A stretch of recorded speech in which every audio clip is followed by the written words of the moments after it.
Bom, chegamos aqui e estamos perto do fim de Colossenses, não é verdade? Estamos no capítulo 4.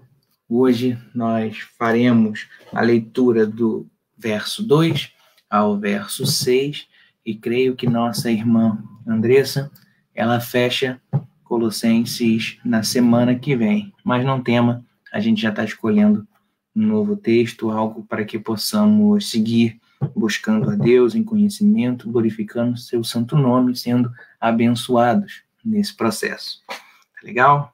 Bom, abra então a sua Bíblia em Colossenses, capítulo 4. Nós faremos a leitura do verso 2 ao verso 6. O cenário aí está um pouquinho diferente, porque eu estou nos meus pais. Então, esse aqui é o meu antigo quarto. Tá legal? Então, hoje vamos dar seguimento ao nosso estudo e você vai notar junto comigo que se trata das últimas instruções de Paulo quanto aos Colossenses.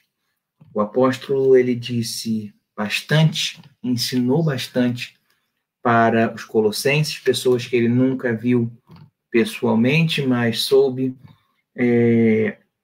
através de possivelmente o fundador da igreja. Nós vemos isso no capítulo 1, no verso 7, Epáfras, e Paulo então compreende que aquelas pessoas precisam de uma instrução. Ele falou bastante contra o perigo do gnosticismo e tendências que acabam se infiltrando no evangelho. E aí a gente começa a perceber talvez um sincretismo religioso, problemas que afetam, então, a vivência com Deus. Porque, ora, se você não sabe quem você serve, você naturalmente não servirá de maneira adequada. Mas agora nós estamos nas últimas instruções de Paulo. Leia comigo Colossenses capítulo 4, do verso 2 ao verso 6. Diz assim a palavra do nosso Deus. Essas são as últimas instruções do apóstolo. Dediquem-se à oração, estejam alerta e sejam agradecidos. Ao mesmo tempo, orem também por nós, para que Deus abra uma porta para a nossa mensagem, a fim de que possamos proclamar o mistério de Cristo, pelo qual estou preso. Orem para que eu possa manifestá-lo abertamente, como me cumpre fazê-lo. Sejam sábios no procedimento para com os de fora. Aproveitem ao máximo todas as oportunidades. O seu falar seja sempre agradável e temperado como sal, para que saibam como responder a cada um. Vamos ao Pai em oração. Senhor Deus e Pai, louvado seja o teu santo, precioso e poderoso nome. Senhor, em nome de Cristo, nós nos reunimos com o objetivo de glorificá-lo, com o objetivo, Senhor, de agradecer por tudo que o Senhor tem feito em nosso meio, por nossas vidas, através de sua palavra. Senhor, nesse momento, continua glorificando o nome de Jesus através de nós. Prepara, Senhor, os nossos corações, prepara-nos, Senhor, para compreender mais de Ti. Que o Teu Santo Espírito possa, Senhor, agir em nossas vidas, agir, Senhor, nos irmãos que não puderam estar aqui conosco de maneira virtual, mas buscando a Tua palavra. Que seja, Senhor, um momento de bênção, seja um momento de benefício do Teu povo, de Te conhecer um pouco mais. Portanto, Senhor, revela-se. Nós entendemos que se Te buscarmos de todo o coração, o Senhor se fará encontrar e poderemos, Senhor, gozá-lo, Senhor, ter o privilégio de Te conhecer e aproveitar mais da Tua presença, da Tua comunhão. É o que Te pedimos, Senhor, em nome de Jesus. Amém. Bom, você já deve saber disso, mas quando se trata de exercício físico, alongar-se é fundamental, não é verdade? Nós vemos que existem muitas estratégias e muitas atividades que é possível, né, que podem ser feitas para que a gente busque uma boa forma, para que a gente busque pela saúde e também para atingir um alto rendimento, né? Existem aqueles que têm o objetivo de serem atletas e aí, portanto, em atividades, exercícios de alto rendimento, é preciso, então, usar das melhores estratégias possíveis para que você desempenhe determinada função. De modo, então, que alongar-se é o básico do exercício. Seja ele algo de alto rendimento, seja apenas para aquele camarada que quer correr, perder aqueles quilinhos que a quarentena nos trouxe, alongar-se é fundamental. Um instrutor, ele deve sempre começar ensinando ou preparando seus alunos sobre o alongamento ou para o alongamento. E normalmente no final ele costuma reforçar, né? Não se esqueçam de se alongar, se vão fazer um outro exercício. É uma instrução que precisa ser lembrada. É o rudimento, né? É o básico dessa função. E nós chegamos no final da carta de Colossenses. Você pode estar se perguntando o que alongar-se tem a ver com a carta de Colossenses. É que Paulo já disse bastante para os seus irmãos que estão em Colossos. Ele tentou explicar muita coisa. Ele falou sobre os perigos do gnosticismo, sobre a divindade de Jesus Cristo, sobre como ele nos tirou do domínio das trevas e nos transportou para o reino do Filho do seu amor. Como nele nós temos a redenção, como não devemos nos dedicarmos a qualquer outra prática que não esteja coesa, coerente com a palavra de Deus revelada nas suas escrituras. De modo, então, que estudar astro, glorificar anjo, adorar anjo, não é com a gente. Isso não glorifica a Deus. Ele fez questão de tratar sobre todos esses problemas. E agora nós chegamos ao final da sua carta. Paulo, então, vai ensinar os seus irmãos, vai relembrar os seus irmãos sobre os alongamentos, sobre o rudimento, sobre o básico da vida espiritual.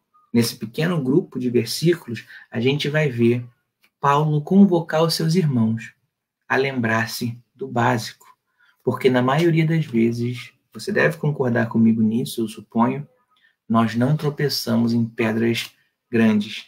São as pequenas que nos fazem tropeçar. Não é verdade? De modo, então, que o básico não deve ser ignorado.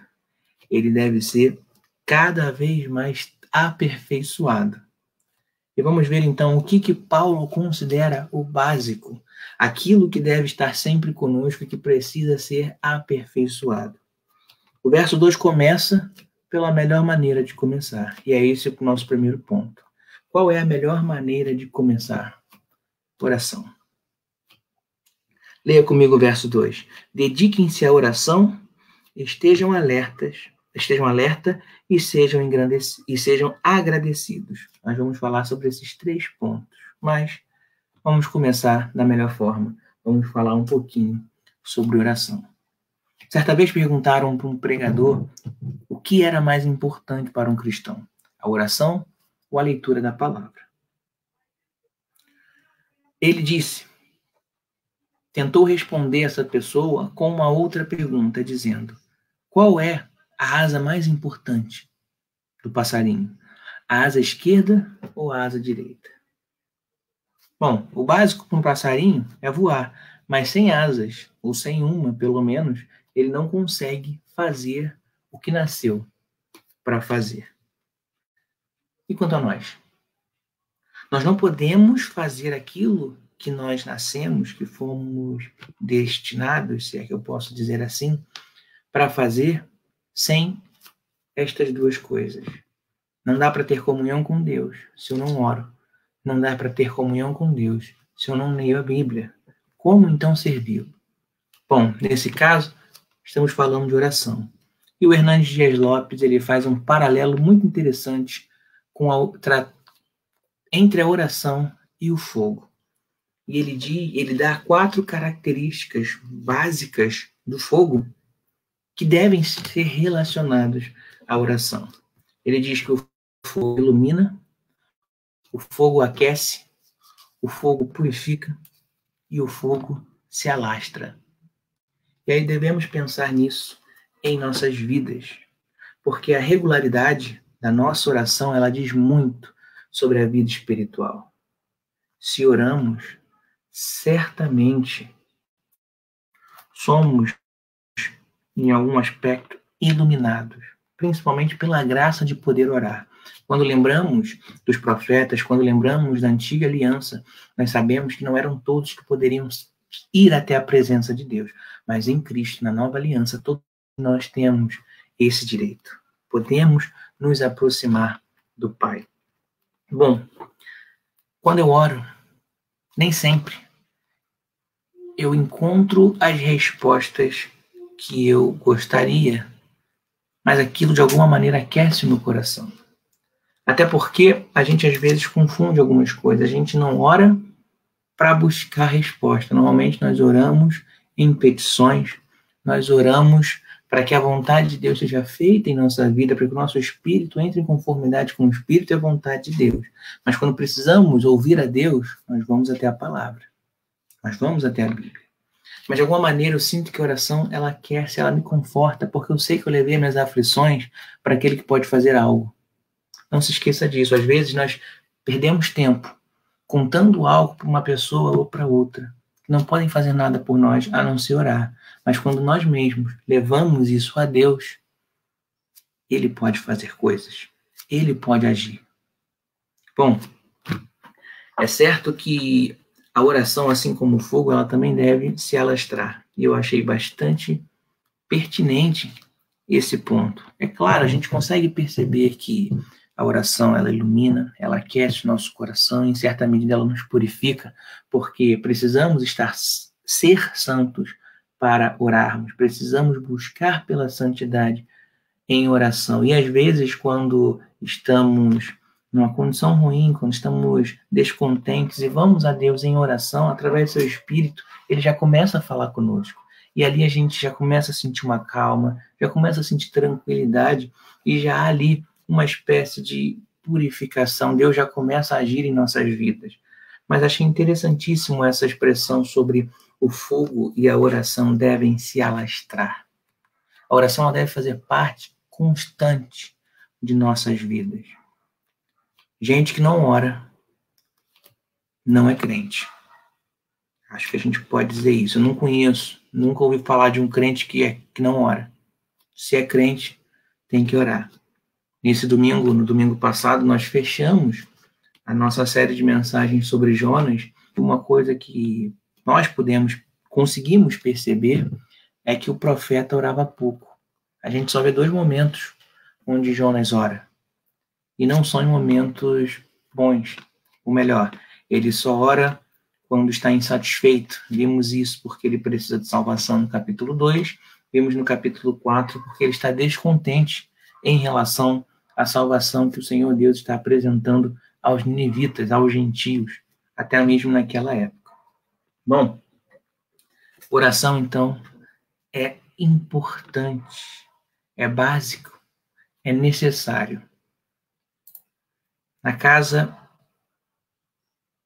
de John Wesley, havia num local específico onde ele orava, o chão ele era um pouco mais baixo. E perguntaram uma vez, por que o chão é mais baixo aqui? E é porque tem esses 2 buracos no chão. E a resposta foi, é porque esse era o lugar onde John Wesley orava. E orava constantemente de joelhos. Passava tanto tempo ali que o chão cedeu. E começou a tomar o formato dos seus joelhos. Isso é poderoso, não é verdade, meus irmãos? Devemos orar. Devemos continuar orando, devemos insistir em oração. Bom, em Mateus capítulo 6, verso 6, o nosso Senhor Jesus ele diz algo interessante também sobre oração. Afinal, o que Cristo diz que não é do nosso interesse, não é verdade? O que não é interessante. Mas em Mateus 6, verso 6, o Senhor Jesus ele diz, quando você orar, vá para o seu quarto, feche a porta e ore a seu Pai, que está em secreto. Então, seu Pai, que vê no secreto, o recompensará. E aqui há algo importante a respeito de oração que devemos lembrar. A grandiosidade de alguém não está relacionada ao que ele faz à vista de todos, mas sim naquilo que ele faz em secreto.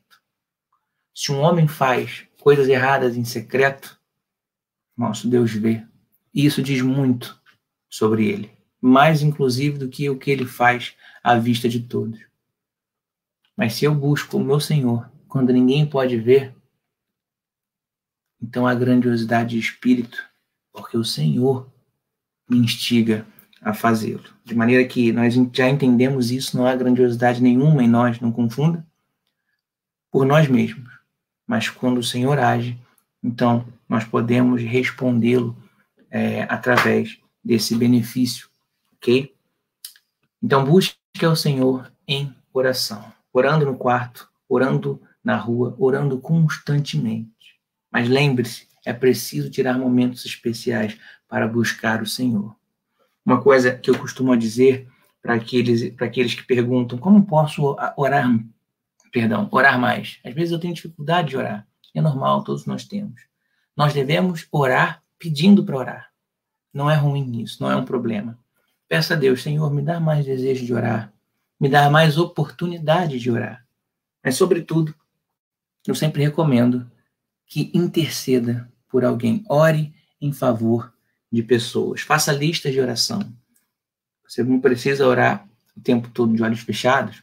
Você pode olhar o nome de uma lista, ler aquele pedido de oração e, naquele momento especial, orar por aquela pessoa. Isso faz bem para o seu irmão, isso faz bem para você. Bom? Outro ponto importante, ainda no verso 2, é que sem estar alerta é impossível vencer. Bom, no verso 2 ele diz, dediquem-se à oração, estejam alerta e sejam agradecidos. Vamos pensar um pouco sobre estar alerta. Já comentei isso uma vez, mas eu gosto de ver algumas revisões sobre filmes e jogos onde alguns especialistas eles analisam ali a plausibilidade daquela situação, daquilo que está acontecendo. E lembro de ter visto uma análise sobre situações de guerra, situações de combate. Então, 2 fuzileiros navais experientes, eles estavam observando algumas ações de jogos e algumas ações de filmes, e eles estavam comentando sobre as cenas, sobre se aquilo é real e não é. E em alguns momentos eles faziam comentários sobre não tem por que esse personagem ou essa pessoa ter rolado no chão. A gente dificilmente faz isso, a gente está carregado de equipamentos. A gente só se joga no chão em última instância, em último recurso, senão a gente perde tempo. Se eu dou uma cambalhota, se eu rolo no chão, eu estou dando as costas para o meu inimigo ou para um alvo, ou seja, por um segundo eu paro de ver aquilo que eu deveria estar atento. E isso a gente não faz. Outra coisa interessante é que ele diz, esses 2 rapazes que estão comentando o vídeo, dizem que uma das coisas que eles não tentam fazer é cobrir múltiplos pontos sozinhos. Quando eles andam em grupo, eles dividem funções, eles dividem até, inclusive, lados. Você vai olhar o lado tal, você vai olhar aquele perímetro ali, a gente começa a dividir funções de maneira com que aquele que fica responsável, por exemplo, para olhar pelo lado direito, ele dificilmente vai se atentar ao outro lado. Por quê? Existe a percepção de que o seu irmão de armas ali, ele se comprometeu a cuidar da sua retaguarda, a cuidar de outros pontos, e o mais importante, ele se comprometeu a olhar aquele lado, o lado direito, por exemplo. Então ele vai estar completamente alerta, porque é possível que se ele não cumpra a sua função, os seus amigos, toda a sua unidade pode estar em risco. Estar alerta, então, é algo imprescindível. Sobre isso, vamos ler Mateus, capítulo 26. Faremos uma leitura breve do verso 36 ao verso 45, sobre algo que ocorre também, e o nosso Senhor Jesus também tem algo a dizer sobre o assunto. Veja comigo Mateus, capítulo 26, verso 36 a 45.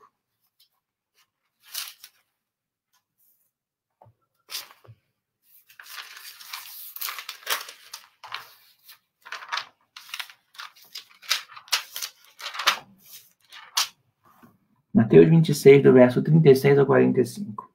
Diz assim: Então Jesus foi com seus discípulos para um lugar chamado Getsêmani. Ele disse: Sentem-se aqui enquanto vou ali orar. Levando consigo Pedro e os 2 filhos de Zebedeu, começou a entristecer-se e a angustiar-se. Disse-lhes então: a minha alma está profundamente triste, numa tristeza mortal. Fiquem aqui e vigiem comigo. Indo um pouco mais adiante, prostrou-se com o rosto em terra e orou: meu pai, se for possível, afasta de mim este cálice. Contudo, não seja como eu quero, mas sim como tu queres. Depois voltou aos seus discípulos e os encontrou dormindo. Vocês não puderam vigiar comigo, nem por uma hora? Vocês não puderam vigiar comigo nem por uma hora? Perguntou ele a Pedro. Vigiem e orem, para que não caiam em tentação. O espírito está pronto, mas a carne é fraca. E retirou-se outra vez para orar. Meu pai, se não for possível afastar de mim este cálice sem que eu o beba, faça-se a tua vontade. Quando voltou de novo, os encontrou dormindo, porque os seus olhos estavam pesados. Então os deixou novamente e orou pela 3ª vez, dizendo as mesmas palavras. Depois voltou aos discípulos e lhes disse: vocês ainda dormem e descansam? Chegou a hora. Eis que o Filho do Homem está sendo entregue nas mãos de pecadores. Levantem-se e vamos. Aí vem aquele que me trai. Momento marcante, um momento singelo e um momento único, perdão, onde o nosso Senhor Jesus, ele faz uma oração, ele repete uma oração por 3 vezes. E nós já sabemos que quando um judeu, um hebreu repete por 3 vezes algo, é para a gente estar atento, é porque é por demais importante. E nesse momento, os seus discípulos não ficam alerta. O Senhor Jesus, ele passa talvez pelo momento mais difícil de sua caminhada. Ele está prestes a beber do cálice da ira de Deus. Ira que merecíamos nós, e não o Senhor Jesus. Mas por amor ele fará isso. E naquele momento, onde ele teme a ira de Deus, porque ele sabe a dimensão, a extensão da ira de Deus, ele sabe que para isso ele terá que se separar do Pai, ainda que momentaneamente. Ele está em oração, mas seus discípulos estão desatentos. E o verso 41, ele é forte, porque ele diz: vigiem e orem, para que não caiam em tentação. O espírito está pronto, mas a carne é fraca. Eu acho interessante essa frase. O que o nosso Senhor Jesus quis dizer com o espírito está pronto, mas a carne é fraca? É certo, meus irmãos, que muitas vezes o nosso corpo nos trairá.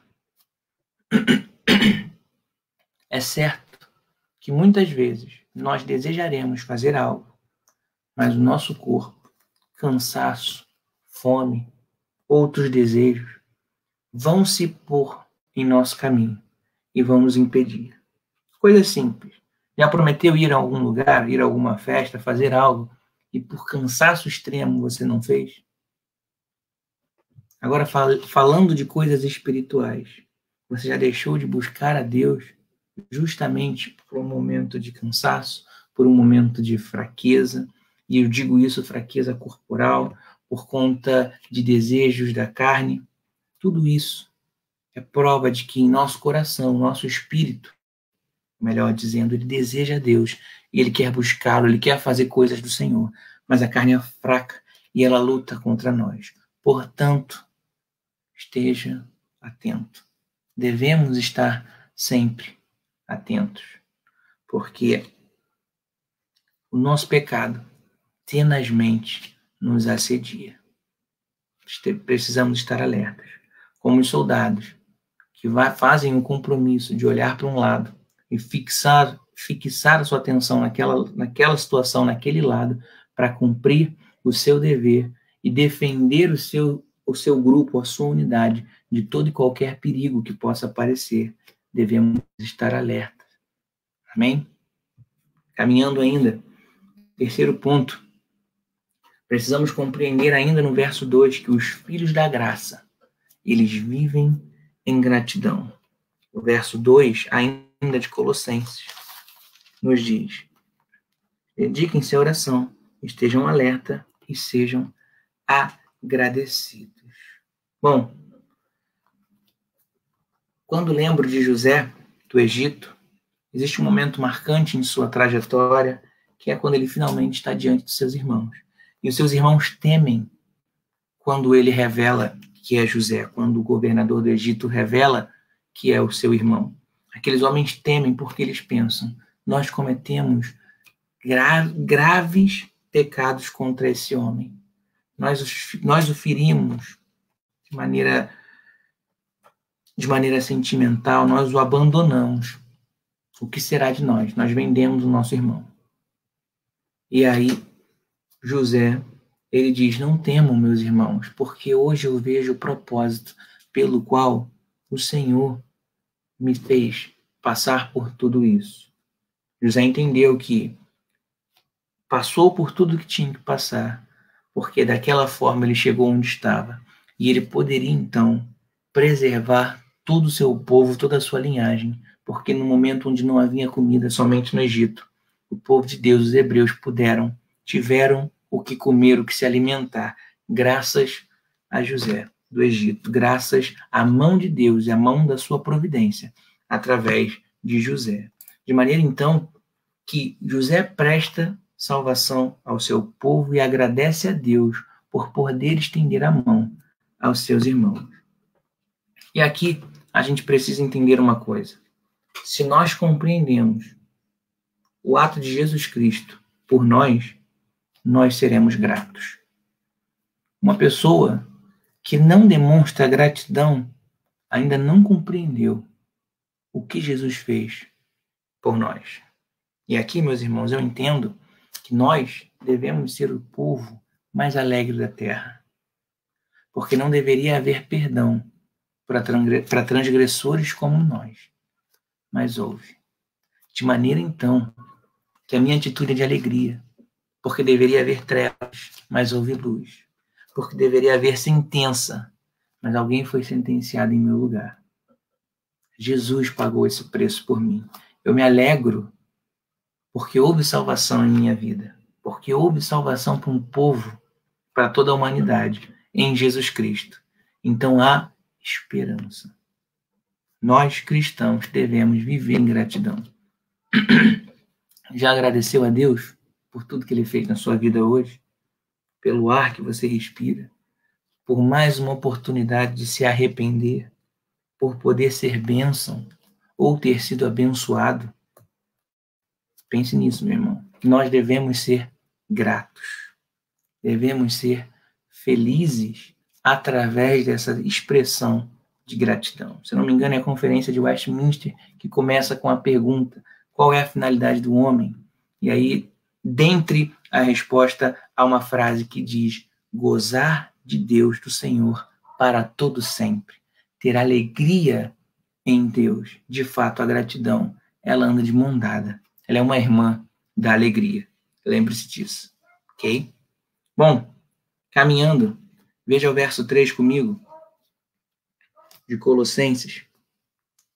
Ao mesmo tempo, orem também para que Deus abra uma porta para a nossa mensagem, a fim de que possamos proclamar o mistério de Cristo, pelo qual estou preso. Bom, meus irmãos, isso não é novidade para ninguém. Nós sabemos que Paulo está quase sempre preso, está sempre passando por essa aflição da prisão. Em Filipenses, nós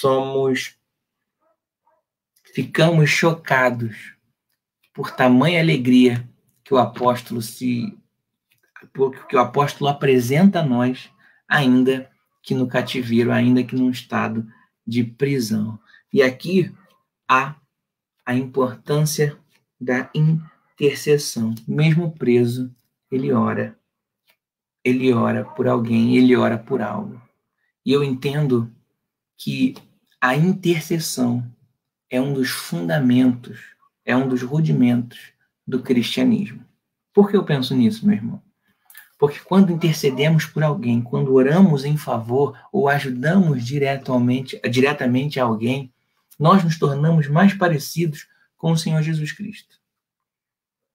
A intercessão é uma característica clara de Jesus. Lembre-se, Jesus teve compaixão de pobres, compaixão de famintos, feridos, doentes, por todo o seu povo. e por aqueles que não eram judeus, por mim e por você. Se almejamos parecer com Jesus Cristo, devemos interceder pelos nossos irmãos e pelos perdidos. Você notou pelo que Paulo está orando no verso 3? Esse homem está preso. Esse homem certamente carece de muitas coisas, mas nenhuma delas está dentro da sua petição. Aquilo que ele entende que deve pedir, aquilo que ele instiga os seus irmãos em Cristo para pedir, é pela proclamação do ministério de Cristo. Lembre-se disso, nós precisamos ter as nossas prioridades bem alinhadas. E a nossa prioridade deve ser sempre a conclusão da vontade de Deus. Façamos juntos, meus irmãos, a vontade do Senhor. E a vontade dele é que e por isso nós oramos, para que o ministério do Evangelho possa ser proclamado a todo homem. Não se esqueça disso. Interceda pelos missionários, interceda pelo seu irmão, interceda pelo seu pastor, interceda pelo povo de Cristo, espalhado nos confins do mundo.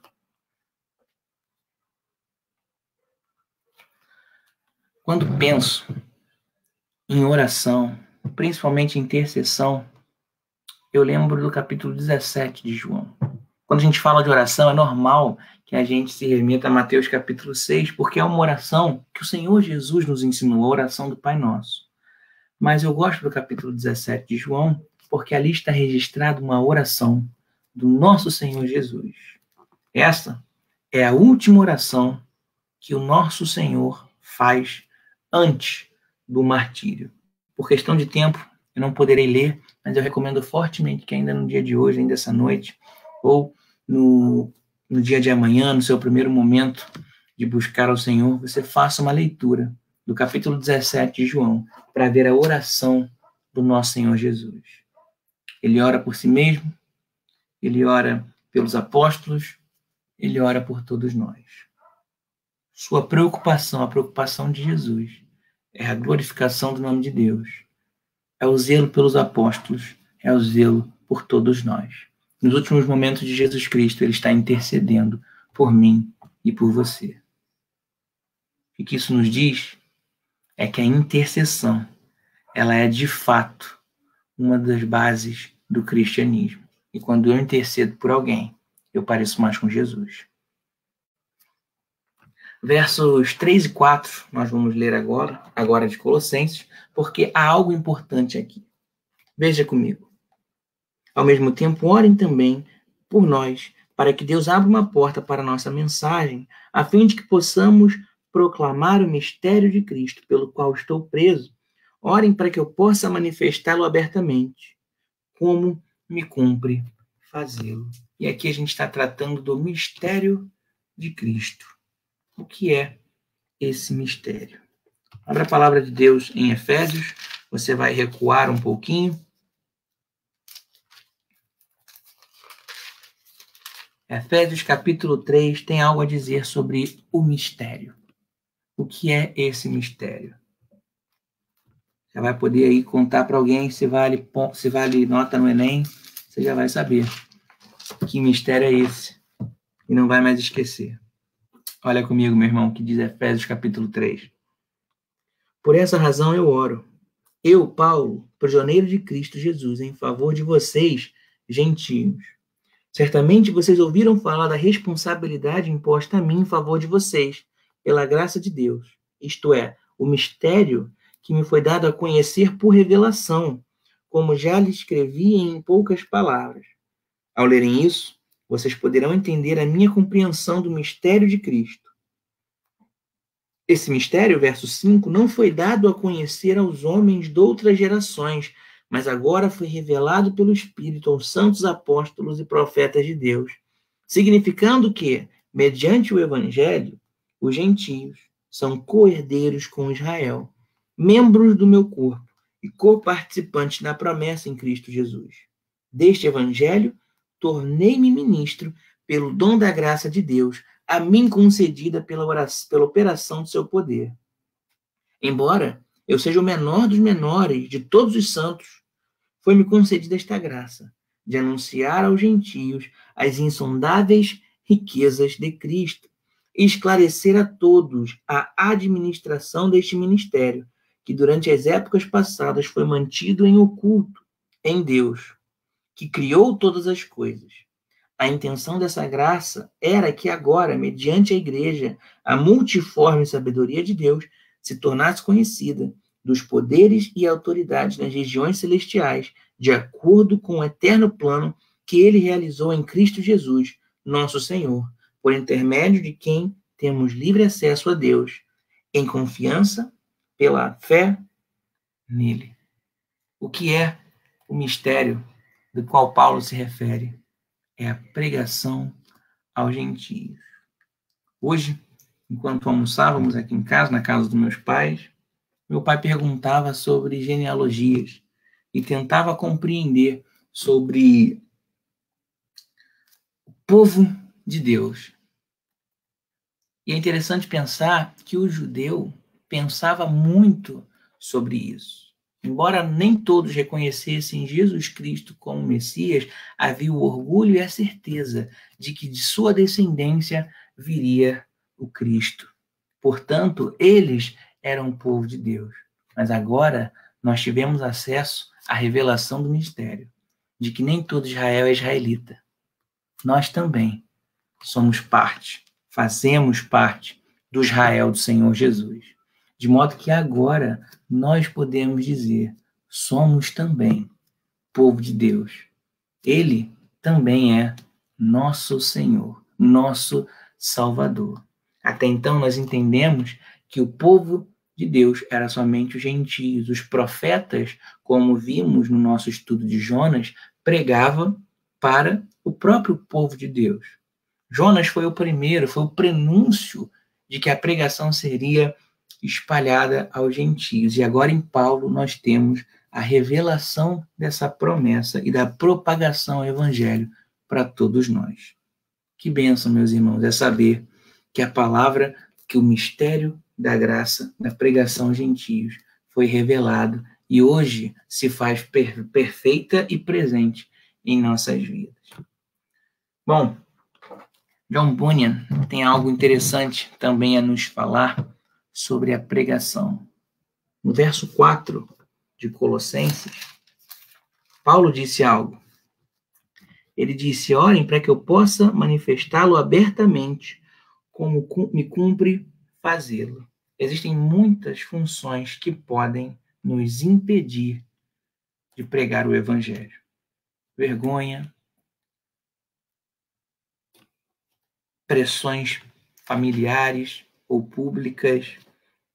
Nós, aqui no Brasil, vivemos num momento onde não é impedido a pregação, mas já vivemos um momento onde ela já não é mais algo que é visto com bons olhos. Perceba que o cristão hoje ele já é visto com maus olhos. Até então, o crente era sinônimo de idoneidade, era sinônimo de amor, sinônimo de respeito. Mas agora, as pessoas já começam a nos ver de outros olhos. Bom, ainda assim, nós pregamos o evangelho abertamente. E existem riscos. Na Coreia, por exemplo, é proibido. Na China, há muitos que padecem. A Nigéria mata homens de Deus, mata cristãos como galinhas, como animais no abate, e ninguém diz nada. Meus irmãos, precisamos continuar pregando o evangelho, ainda que isso nos leve ao martírio, ainda que isso nos leve à morte.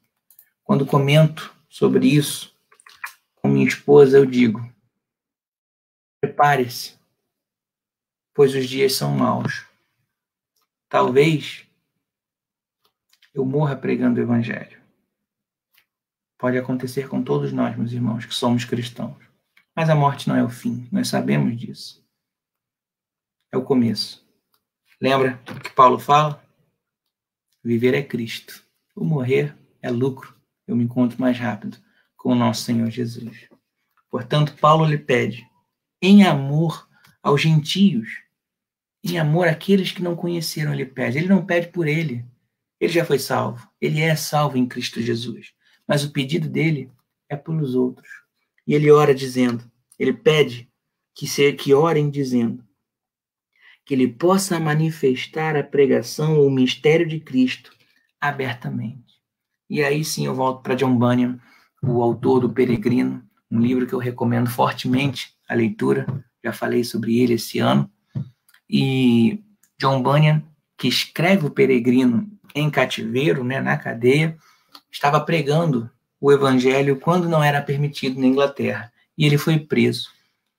E um guarda, alguém, chegou a ele e disse, se você não pregar mais o evangelho, você pode ser livre, você pode ser solto, você vai ser solto.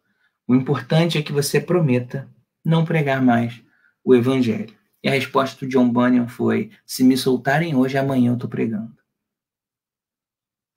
Ficou preso mais um tempo, em função dessa palavra. Mas essa tem que ser a nossa postura. Se me soltarem hoje, amanhã estarei pregando. E aí a gente entra justamente nos últimos versos da nossa mensagem. Versos 5 e 6, que fala sobre aproveitar oportunidades. Leia comigo versos 5 e 6. Sejam sábios no procedimento para com os de fora. Aproveitem ao máximo todas as oportunidades. O seu falar seja sempre agradável e temperado como sal, para que saibam como responder a cada um. Bom, uma coisa que o nosso pastor Faustino, ele fala bastante, e isso fez muito bem para mim, tocou meu coração e me faz refletir continuamente, sobre as oportunidades. Ele diz, precisamos transformar adversidade em oportunidade. Precisamos transformar a adversidade em oportunidade. O eunuco aproveitou a oportunidade de Filipe para ser batizado e ser salvo. Zaqueu aproveitou a oportunidade da árvore para se aproximar do Senhor. Lembre-se disso, precisamos aproveitar oportunidade. Aqui, no verso 5, fala sobre a sabedoria no nosso procedimento para com os de fora. Isso, meus irmãos, fala sobre a nossa conduta externa. É imprescindível que em nossa postura as pessoas vejam a Jesus Cristo. Vejam que o cristão, ele é alguém que busca, que zela pela vontade de Deus. E a vontade de Deus, como já sabemos, ela é boa, perfeita e agradável. Então, em última instância, o cristão, ele zela pelo bem. Ele zela pela salvação daqueles que estão perdidos. De maneira que um cristão não pode roubar no trabalho. De maneira que um cristão não pode enganar os seus amigos ou o seu marido ou a sua esposa. De maneira que a nossa postura deve ser idônea. E não podemos dar oportunidade ao pecado ou ao diabo. Isso fará, meus irmãos, com que nós nos comprometamos. Às vezes teremos que tomar atitudes que não deveríamos ou que não seríamos obrigados a tomar. Lembro de um momento onde minha irmã decidiu que se estivesse numa festa com outras pessoas que não são cristãs, ela não beberia mais refrigerante, guaraná. Por quê?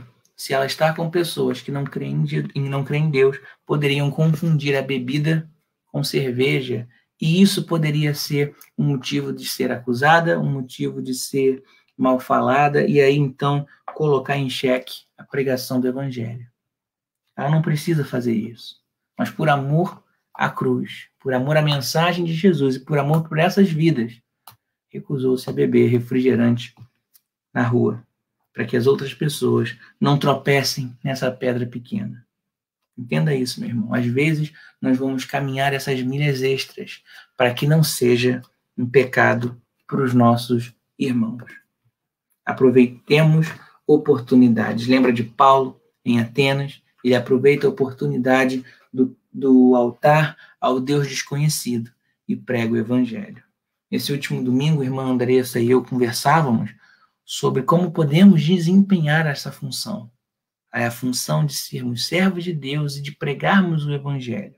E chegamos à conclusão: sem oração, sem buscar a Deus e sem aproveitar oportunidades, nós não podemos ser bem-sucedidos. Portanto, meus irmãos, aqui eu encerro, lembrando as últimas instruções de Paulo. Devemos orar. Sobretudo, devemos estar alertas. Precisamos ter um coração grato e demonstrar essa gratidão. É certo que devemos interceder por todos os cristãos e por aqueles que precisam se converter. Devemos aproveitar oportunidades. Amém, meus irmãos? Nós ficamos por aqui hoje. Na semana que vem, creio que a Andressa não só dará continuidade, como fechará o nosso estudo aos Colossenses, mas não tema, no dia 23 de outubro e no dia 30 de outubro nós teremos 2 pastores convidados, membros da Primeira Igreja Batista de Moriaé, em Minas Gerais. Eles trarão uma mensagem da parte de Deus para a nossa edificação. Creio que será bênção. E depois disso, já no dia 6 de novembro, nós iniciaremos um novo livro. E o objetivo disso, como eu sempre digo, é para que busquemos ao nosso Senhor, é para que cresçamos em graça e em conhecimento para a glória de Deus. Amém? Vamos ao Pai em oração. Feche seus olhos. Senhor Deus e Pai, louvamos, Senhor, o teu santo nome. Obrigado, Senhor, pela tua palavra, Senhor. Como ela é importante. Obrigado, Senhor, por nos lembrar, Senhor, dos primeiros procedimentos. Não podemos esquecer do básico. É somente em pedras pequenas que tropeçamos. Portanto, Senhor, reforça em nossos corações tudo aquilo que começamos a esquecer. Relembra, Senhor, em nome de Jesus, a tua palavra. Esconde ela em nosso coração, para que não pequemos contra ti. Dá-nos, Senhor, mais desejo por te conhecer. Dá-nos, Senhor, mais desejo de orar, de estar em comunhão, de estar na tua presença. Que o teu nome seja glorificado. Abençoe meus irmãos. Que a pregação do evangelho ela continue sendo propagada, Senhor. Porque muitos são os que precisam de Jesus. Precisam, Senhor, de salvação. Portanto, ajuda-nos, Pai. Se depende de nós, dá-nos oportunidades, dá-nos também as palavras adequadas para aproveitarmos essas oportunidades. Se depende de outros irmãos, Senhor, abençoa-os e dê também, Senhor, essas oportunidades e essas ferramentas. Que em tudo Cristo seja glorificado.